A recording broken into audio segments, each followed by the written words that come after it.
We are seeing more and more of these family law fraud cases, a lot of times with what's called estate fraud or inheritance theft.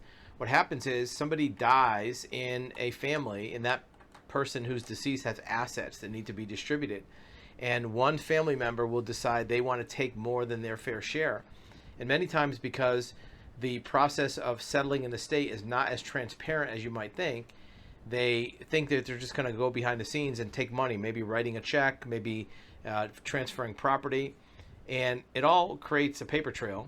But most times the other person thinks they're going to get away with it because no one is going to look. In this case, it says, my brother divvied up our dad's estate, but I just found something very off. This can't be right. So if you look deeper in all these cases, you will find the evidence of the fraud. A party will steal money from an estate using one of several different methods.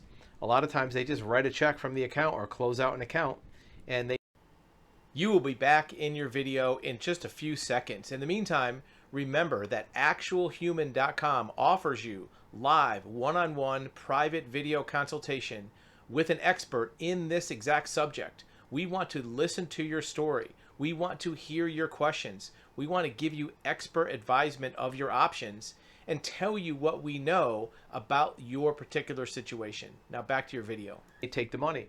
Sometimes they will get their proceeds of a life insurance policy. Sometimes they'll transfer real estate or a vehicle into their name. There's a number of means people do. What they don't realize is it always can be discovered even after the fact. And if it's discovered after the fact, not only can that transaction be unwound and undone, but there also can be penalties and some consequences for the person who did it. Anytime somebody's deceased, you want to make sure that you get a good accounting of all the money. You get a good asset search to see what happened with all the financial assets of the deceased person. But also, you want to audit what was done to see if there was any what's called a fraudulent conveyance, money that was sent to the wrong place. Maybe some party, maybe in the family, maybe not, did it improperly, especially if there is an executor of the estate. You want to make sure that that person abided by the terms of the will, that they did things the way that they're supposed to get done.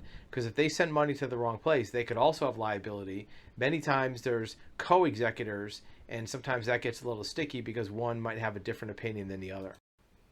If you like this video, be sure to click on a few others on our channel to see if there's other information that might be helpful to you about this same subject, or maybe even other related subjects that could assist you with your resolution of your issue.